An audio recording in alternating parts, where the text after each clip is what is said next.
நண்பர்களே, இந்திய வரலாற்றில் பண்டைய மத நம்பிக்கையின் முக்கிய அம்சமான யக்ஞம் என்பது பற்றி அறிவோமா? யக்ஞம் என்று உச்சரிக்கப்படுவது சம்ஸ்கிருத வார்த்தையாகும். இதன் பொருள் வழிபாடு, பிரார்த்தனை அல்லது தியாகம் என்பதை குறிக்கிறது. யக்ஞம், தியாகம் என்பது கடவுள்களுக்காக நாம் எதையாவது அர்ப்பணிக்கும் ஒரு செயலாகும். இந்து மதத்தில் இது ஒரு புனித நெருப்பின் முன் செய்யப்படும் சடங்கை குறிக்கிறது. பெரும்பாலும் மந்திரங்கள் மற்றும் காணிக்கைகள் இதில் அடங்கும். அங்கு நெருப்பு கடவுளான அக்னி தெய்வத்திற்கும் மனிதர்களுக்கும் இடையில் ஒரு ஊடகமாக செயல்படுகிறார். யக்ஞம் என்பது பண்டைய நடைமுறைகளில் ஆழமாக வேரூன்றிய ஒரு வேத பாரம்பரியமாகும். மேலும் இது பிராமணங்கள் மற்றும் யஜுர்வேதம் போன்ற நூல்களில் விவரிக்கப்பட்டுள்ளது. வேதங்களைப் போலவே விஷ்ணுவும் யக்ஞத்திற்கு சமமாக பேசப்படுகிறார். வேதங்களின் விளக்க உரையாளர் சாயனர் விஷ்ணுவை யக்ஞத்தின் இறைவன் அல்லது தியாகம் செய்பவராக விவரிக்கிறார். பகவத்கீதை விஷ்ணுவை யக்ஞத்துடன் இணைக்கிறது. யாகங்களை செய்வது விஷ்ணுவை மகிழ்விப்பதற்கு சமமாக கருதப்படுகிறது. விஷ்ணு சகஸ்ர நாமம் அல்லது விஷ்ணுவின் 1000 பெயர்கள் யக்ஞத்தின் வடிவமாக கருதப்படுகிறது.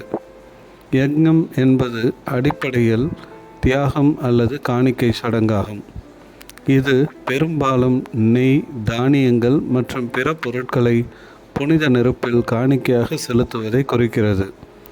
இதன் முதன்மை நோக்கம் தெய்வங்களின் ஆசீர்வாதங்களை பெறுவதும் சுற்றுச்சூழலை உடல் ரீதியாகவும் ஆன்மீக ரீதியாகவும் சுத்திகரிப்பதும் ஆகும்.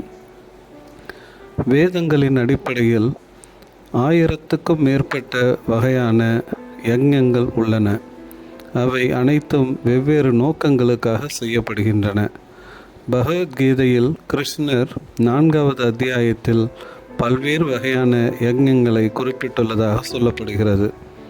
அவை திரவிய யக்ஞம், யோக யக்ஞம், தபோ யக்ஞம் மற்றும் ஞான யக்ஞம் ஆகியனவாகும். முனிவர்கள் யக்ஞத்தை இந்த உலக படைப்பின் அடிப்படை என்று கூறியுள்ளனர்.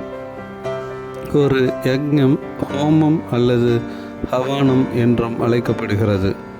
ஹவானத்தின் முக்கியத்துவம் சாமவேதத்தில் சுமார் 114 மந்திரங்களில் கூறப்பட்டுள்ளது. யஜுர் வேதத்தின்படி ஹவானம் மிகவும் பயனுள்ள, பொருத்தமான மற்றும் நன்மை பயக்கும் செயல் என்று குறிப்பிடப்படுகிறது. இந்து மதத்தில் ஹவானம் இல்லாமல் எந்த பெரிய பூஜையும் முழுமையடையாது. வேறு எந்த சடங்கும் செய்ய முடியாத புனித தன்மையும் தூய்மையையும் ஒரு ஹவானால் அடைய முடியும்.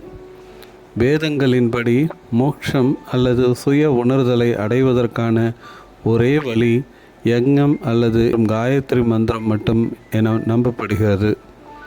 4 வேதங்களிலும் யக்ஞத்துடன் தொடர்புடைய பல மந்திரங்கள் உள்ளன.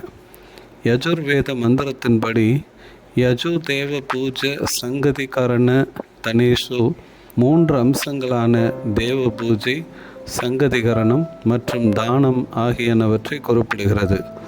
பண்டைய யோகிகளை பிரபஞ்சத்தின் மூலத்துடன் நேரடி தொடர்புக்கு கொண்டு வருவதே சடங்கின் நோக்கமாகும். அதன் படைப்பின் அடிப்படை சக்திகளுடன் தெய்வங்களின் ஆசீர்வாதங்களையும் உதவிகளையும் பெறுவதற்காக யக்ஞம் செய்யப்படுகிறது. அவை பின்வரும் 4 வகையான வேத குருக்களான அத்வர்யு, ஹோத்ர, உத்காத்ர மற்றும் பிரம்மன் ஆகியோரால் செய்யப்படும். ஒரு யாகத்தில் புனித நெருப்பு அல்லது அக்னி ஒரு அக்னி குண்டத்தில் பிரகாசமாக எரிகிறது.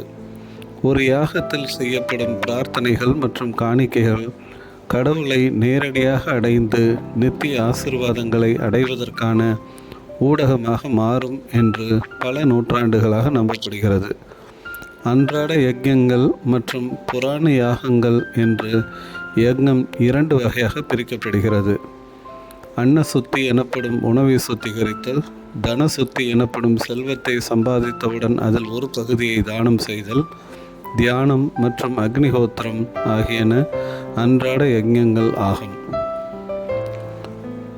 சிந்தனையுள்ள மக்களை சேகரிப்பது, கருத்துக்களை பரிமாறிக்கொள்வது மற்றும் பிரச்சனைகளை தீர்ப்பது போன்ற முறை யாகம் என்று பெயரிடப்பட்டுள்ளது.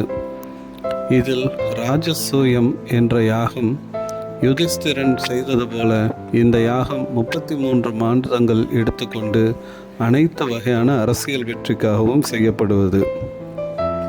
அஸ்வமேத யாகம் என்பது இதை நடத்தும் உரிமை சக்கரவர்த்தி அல்லது ராஜாக்களின் ராஜாவுக்கு மட்டுமே இருந்தது. ராஜா ராமச்சந்திரரால் செய்யப்பட்டது போல இது 2 ஆண்டுகளில் முடிக்கப்படும். அஸ்வமேத குதிரையை சுதந்திரமாக விட்டுவிட்டு இதனை ஏற்க மறுப்பவர்களுக்கு அவர்களை ஒரே இடத்தில் கூடுமாறு கேட்டுக்கொள்ளப்படுவதாகும். வாஜ்பேயி யாகம் என்பது தார்மீக, ஆன்மீக, தனிப்பட்ட மற்றும் சமூக மற்றும் மத பிரச்சனைகளை தீர்க்க இந்த நிகழ்வுகள் ஏற்பாடு செய்யப்பட்டன. இந்த யாகம் பொதுவாக 40 நாட்களில் நிறைவடையும் என்று கூறப்படுகிறது.